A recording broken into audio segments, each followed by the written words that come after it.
అన్నా లోగే లో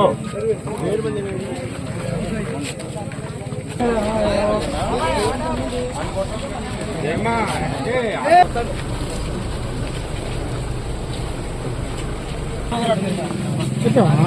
ముందుగా ఆయన కనపడ్డాడు ఉలికిపోయాడు లేకపోతే ఫోన్ చేసి రమ్మన్నాను కదా, ఆమె బాధ్యత కదా. ఒకటే యూనిట్ వస్తుంది ఒక యూనిట్ ఖరీదు 15 లక్షలు. 15 లక్షలు యూనిట్ కాస్ట్.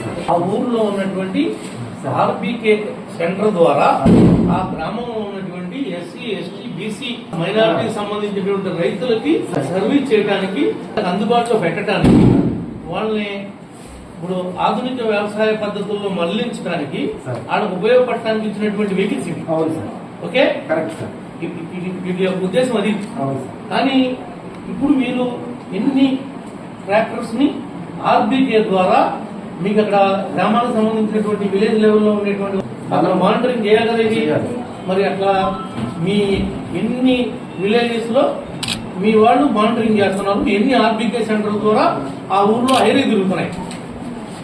ఆ అడ్వైజరీ బోర్డు మీరు మండల స్థాయిలో, గ్రామ స్థాయిలో, జిల్లా స్థాయిలో ఇప్పుడు యాక్టివ్ గా ఉన్నాయా? రైతులందరికీ అందుబాటులో ఉండటానికి, డిమాండ్ ఉన్నప్పుడు రేటు పెరగకపోకుండా ఎట్లా పడితే అట్లా వసూలు చేయకుండా ఉండటానికి ఉద్దేశంతో గవర్నమెంట్ డబ్బుని 40% ఉచితంగా ఇచ్చి ప్రోత్సహిస్తే వీళ్ళందరూ కూడా అలాంటి పనులు చేయకోకుండా వీళ్ళు సొంతం చేసుకుని బయటికి పెట్టుకుని వీళ్ళు ఎక్కువ డబ్బులు సంపాదించుకోవడానికి వీళ్ళు ప్రయాణం చేస్తున్నప్పుడు మీరు తీసుకున్నటువంటి చర్యలు ఏమన్నా ఉన్నాయా?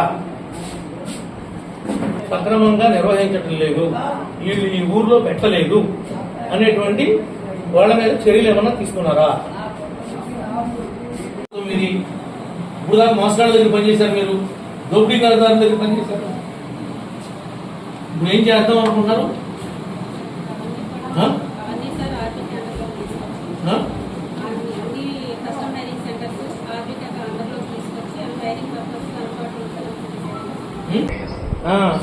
మరి మీరు కలెక్టర్ గారి దృష్టిలో కానీ గవర్నమెంట్ దృష్టిలో కానీ పెట్టారా? సబ్సిడీతో ప్రభుత్వ వారి యొక్క ఆర్థిక సహాయంతో కొనబడినటువంటి బండిని కానీ మీరు అక్కడ డిస్ప్లే చేయలేదు. నేను ఫస్ట్ ఆఫ్ ఆల్ ఏం చెప్పానంటే, మీ ఏడీఏకి, మీ ఏఓలకి, ఈ గ్రౌండ్ లెవెల్ స్టాఫ్కి బళ్ళన్నింటిని మండల ఆఫీసులో పెట్టండి.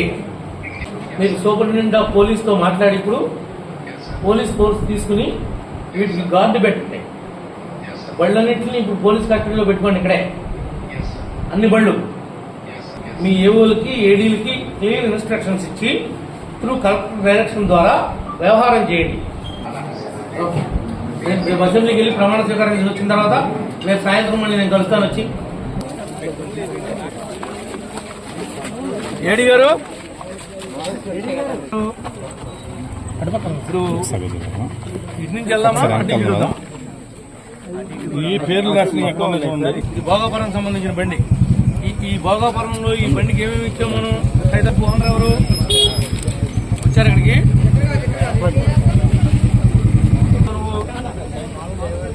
డ్రైవర్ పని చేసుకుంటాం. ఈ బండి ఏం పని చేస్తూ ఉంటుంది? ఉప్పులు, కామాయిలు దమ్ము చేస్తుంది. ఇది దీంట్లో ప్రతి ఒక్క రూపాయలో 40 పైసలు ప్రభుత్వం డబ్బు. ఇది ఊరందరూ వాడుకుంటాకి ఇచ్చిన బండి. ఆ విషయం తెలిసి ఇప్పుడు నీకు తెలీదా?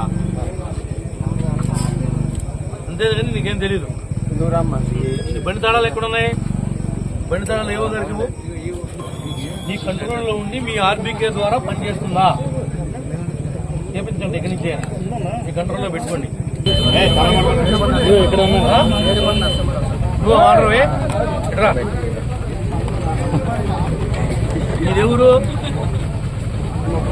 ఇప్పుడు ఇది గ్రూప్ మీద ఇచ్చారు మీకు, అవునా? మీరు ఎంత కట్టారు? ఉన్నాడు. ఇది గవర్నమెంట్ బండి. మరి గవర్నమెంట్ బండి అయినప్పుడు గ్రామంలో ఉన్నటువంటి అందరికీ పనిచేయాలి కదా. మీరు ఆర్బీకే కేంద్రం దగ్గర పెట్టాలి కదా. మీ అబ్బా సొత్తులాగా మీ ఇంటికి పెట్టుకుంటేటా మీ ఓనరు? తప్పని చెప్పు. ఆ?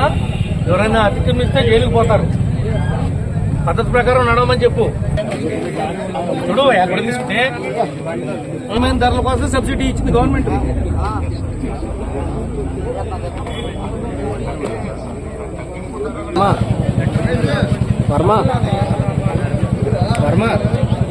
కొరకు ప్రభుత్వ ఆర్థిక సహాయముతో రైతుల కొరకు ఇచ్చిన బండిని క్రా కింద రైతుల సేవ కొరకు ప్రభుత్వం యొక్క ఆర్థిక సహాయముతో రైతులకు తక్కువ అందించబడిన వాహనము. నా అదృష్టం ఉంది. నువ్వు డ్రైవర్ వా చేపించి శభాష్ అనిపించుకోండి. తెలుగుదేశం ప్రభుత్వం అధికారంలో ఉన్నప్పుడు యాంత్రీకరణలో భాగంగా గౌరవ ముఖ్యమంత్రి చంద్రబాబు నాయుడు గారు కస్టమర్ హైరింగ్ సెంటర్స్ అనేటువంటి ఒక స్కీముని గ్రామాల్లో రైతుల్ని యాంత్రీకరణ వైపు మరలించటానికి పేద బడుగు బలహీన వర్గాలు మైనార్టీ వర్గాల వారికి యంత్రాలు లేక సెంటు కుంట ఎకరం ఉన్నటువంటి వాళ్ళకి వ్యవసాయాన్ని అందుబాటులోకి తీసుకురావడానికి పెట్టినటువంటి స్కీము ఈ యొక్క కస్టమర్ హైరింగ్ సెంటర్ అనేది. దీన్ని ఒక నామకరణ చేసి ఈ రకమైనటువంటి కార్యక్రమం ద్వారా రైతులకి హితోధికంగా సహాయం చేయటానికి ఉపయోగపడుతుంది అని పెట్టినటువంటి ఈ కార్యక్రమాన్ని మరి చరిత్రకారుడు జగన్మోహన్ రెడ్డి గారు ఆయన యొక్క నాయకులు కార్యకర్తలు ఎలుకలు సుంచులు పందికొక్కులకి దారాదత్తం చేశాడు. నా నియోజకవర్గంలో 62 ట్రాక్టర్లను ఇచ్చారు. 85 గ్రామాలకు గాను 62 గ్రామాల్లో ఈ యొక్క కస్టమర్ హైరింగ్ సెంటర్ల ద్వారా 62 ట్రాక్టర్లు ఇస్తే కేంద్రంలో గాని కస్టమర్ హైరింగ్ సెంటర్లో గాని గ్రామ పంచాయతీ ద్వారా గాని వీళ్ళు ప్రైవేటు పామాయిల్ పలకాలకి కొంతమంది అయితే దీనికి పెద్ద భారీ వాటిని బిగించి ఏపీ ఈపీడీసీఎల్కి స్తంభాలు గోతులు తీయడానికి లైన్లు లాగటానికి వాళ్ళ సొంత వ్యాపారాలు చేసుకోవడానికి ఉపయోగించుకునే విధంగా ఈయన దీన్ని ఆధునీకరించాడు. ఇలాంటి యాంత్రీకరణ పరికరాలన్నింటినీ కూడా ప్రతి పరికరానికి కూడా 40% రాష్ట్ర ప్రభుత్వం యొక్క డబ్బు, 50% బ్యాంక్ ఫైనాన్సు, ఆ యొక్క గ్రూప్ యొక్క కాంట్రిబ్యూషను 10%కి ఇలాంటి వెహికల్స్ ని ఆనాడు తెలుగుదేశం ప్రభుత్వం రైతాంగం కోసం తీసుకుని వస్తే ఈ దగాకోరు ప్రభుత్వం, ఈ దొగులుబాజీ మనుషులు ఈ బళ్ళన్నింటినీ కూడా రాష్ట్ర వ్యాప్తంగా కాజేసి ఈనాటి వరకు కూడా ప్రజలకు ఏమీ కూడా నిజాలు తెలియకోకుండా ఈనాటి వరకు కప్పెట్టారని చెప్పి కూడా ఈ సందర్భంగా మీకు తెలియజేస్తా ఉన్నాం. ఏవైతే ఈ రాష్ట్రంలో ఈ యొక్క కస్టమైజ్ వెహికల్స్ ఉన్నాయో అవన్నీ పేద బడుగు బలహీన వర్గాలకు సంబంధించినటువంటి రైతాంగానికి సంబంధించినవి. అవి వాళ్ళు వాడుకున్న తర్వాతే మీ సొంత పనులకి మీ సొంత అవసరాలకు ఉంటే ఉపయోగించుకుంటే తప్పులేదు. కానీ వాళ్ళకి ఒక్క ఎకరం కూడా దున్నకోకుండా, ఒక్క ఎకరాన్ని కూడా సాగులోకి వాళ్ళకి సహకరించకుండా మీరు చేసినటువంటి ఇటువంటి దోపిడీలు అన్యాయాలు ఇక సాగవండి. రోజులు మారినాయి. ఈ విషయాలన్నీ మీకు ఈ సందర్భంగా తెలియజేస్తున్నాం, గుర్తు చేస్తున్నాం.